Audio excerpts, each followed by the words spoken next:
Pokemon Yellow Legacy is a ROM hack. Now, what is that? Well, a ROM is a digital copy of a video game typically used to play that game on an emulator. And a ROM hack is understood to be kind of like a fan edit of a game, most often to modify its graphics, dialogue, mechanics, and so on. Now, the Pokemon ROM hack community, look it up, is insanely large. There are tons of these kind of fan edits, fan games, Pokemon ROM hacks out there, and most of them are made to make the Pokemon games more difficult, which makes sense. That's kind of like the hardcore gamer's primary concern with the Pokemon games, right? Is trying to make them more difficult. But I am not interested in those kinds of hacks, no siree. But Dusty Go-Goat of the Hidden Power podcast reached out to me and said, Jake, I'm playing this game right now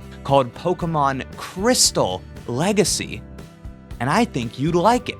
And here's the story behind this. So the director behind this ROM hack is a content creator known as Smith Plays Pokemon, and the whole thing with their team was that they were trying to maintain fidelity to the experience of the original game while trying to enhance what that game was attempting to achieve through quality of life updates, balance tuning, and other kind of like surgically precise adjustments. And there's a ton of content about these games that I'm talking about today on the Smith Plays Pokemon channel. So please, link in the description. You know the deal. Give it a click, scroll through, press on the things that interest you. You can learn all about his design philosophy here. Now, when Dusty texted me, he was playing Pokemon Crystal Legacy, but I am a sweet Gen 1 summer child. So I opted to pick up Pokemon Yellow Legacy and play that instead. And now,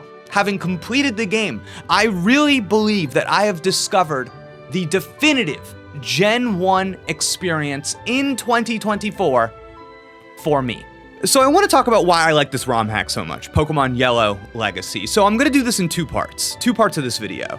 Part one, the hack, and part two, my life. So part one, the hack. If we're gonna talk about why I like this game so much, I think it's important for us to discuss like the literal material changes that are made to the game that help me appreciate it more than I would appreciate the vanilla version of the game. So the first big thing for me is that the game just increases the amount of Pokemon available in the wild. The wild encounters are more varied. Pokemon has always been a game about choices giving you power. So giving you more choices from that Gen 1 Pokedex, putting Pokemon in places where they make sense to be, it just empowers you to be more creative with your teams and use Pokemon that maybe you like, oh my god, I only encountered this Pokemon that I love really late in the game. Now maybe they're a little earlier in the game and you actually get to play the game with the Pokemon that you want to play with. And the second big change that I want to talk about here kind of works hand in hand with this first alteration, which is that Pokemon have been balanced, but also maintain the general logic that you remember from Gen 1. A strong Pokemon is still really strong. Not everything is equally as powerful, but Pokemon who maybe had a match before and it was like, oh my god, okay, this Pokemon is the same type, it plays the same role, but this one is just better than the other one. Why would I ever use the other one? Now it's like, okay, we've created a niche for that Pokemon, so they have something to do here. So it's not just that you have more options, you have more viable options. You are empowered to let that choice be the thing that makes you more powerful. And it's funny. It's like I used in my Elite Four winning team, I had a Dugong, I had a Tangela, I had a Hitmonchan. And my Hitmonchan, did you know in Gen 1, Hitmonchan is like not a strong Pokemon? And apparently it's because the stat that Hitmonchan needs is low. Hitmonchan has a low special stat. And you think Hitmonchan's whole thing, you want to use Fire Punch, Thunder Punch, Ice Punch. Turns out, he's not good at those, which is crazy because that's what you think the whole character is built around. So in this hack, they went in and they said, let's change his stats a little bit so that kind of build, the build that you think would logically be viable, will work on that Hitmonchan, and it's worth doing. And alongside these balance changes, the Pokemon changes, you have things in here that I think are just immediately nice. And following up on the same kind of logic I'm describing with the balance changes, it is something that makes sense to you. You might have assumed it was always there. So when you go into your bag, the TMs have the name of what the TM is listed next to them. You don't just have to remember what is TM08. The bag is bigger. The menus are just easier to navigate. When you go and see your roster of Pokemon, each one has a specific sprite telling you quickly which monster it is. And if you're not a student of Pokemon, you probably wouldn't have even noticed this. It is just massaging the Gen 1 experience that you remember having back when you played those original games. And I think that's what I love so much about this hack, is that it's not going deep into the Pokemon fandom. It's not saying, what are these people who love Pokemon more than anything else? What do they want and desire from a Pokemon game? It's saying, no. What is the logic that was built in Generation 1? And now with the gift of hindsight, how can we patch that game? How can we follow that train of thought to its natural conclusion? At times, this feels more like the Gen 1 experience that I remember having in my head as a kid than the normal game. Part 2, my life. So I've always kind of had this thought, this belief, that Pokemon games, your experience with a Pokemon game, is half about the actual game. It's half about what you're playing, and it's half about how that game fits into your life. The franchise having lasted as long as it has and grown up with so many people, it is almost unique in that way, that for every generation of Pokemon, I can think back to how they fit into my life. I can think back to where I was, what I was doing at the time, and what my priorities as a gamer were. And I think that for me, in 2024, Pokemon Yellow Legacy is a more definitive Gen 1 experience than the actual original game, because it more truly fits into my life today.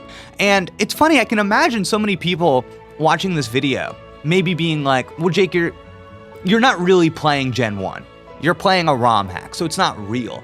And it got me just thinking about how I think people that play video games can occasionally get a little crazy, get a little weird when it comes to fidelity to the source material, whether something is like a true and authentic experience. Like, for example, I was just playing Paper Mario, the Thousand Year Door, the remaster for Nintendo Switch. And I guess I'm wondering, did I not experience the real game? Because the real game was originally on the GameCube. Or did I experience the real game because there was a Nintendo logo at the start, because it was official? And then I kind of follow this thread of logic and I ask, how far can we go with questions of authenticity and fidelity? If I am playing the real version of Pokemon Yellow, but I'm playing it on my PC, if I'm emulating the game, that's not the real experience. That's just as much removed from the real experience, I think, as playing this ROM hack, surely. And it's like, every step of this, do I need to play Pokemon Yellow on a Game Boy Color? After every so many hours, do I need to go looking for batteries? When I'm playing it on my Game Boy Color, do I need to make sure that I'm in proper lighting conditions? Does it need to be 1998? Do I need to see Pikachu during the Macy's Thanksgiving Day Parade? Do I need to be 4 years old? Do I need to be living in the height of Pokemania? Do I need to have touchstones and reference points in the culture? By virtue of just playing these games in this modern era, on different hardware or whatever, aren't I already venturing beyond the scope of fidelity to that original experience? And if I believe that these Pokemon games are half about the game, half about fitting into your life now, doesn't it stand for reason that to have a true, meaningful experience with what these games are today, that the game needs to change with how they will fit into your life?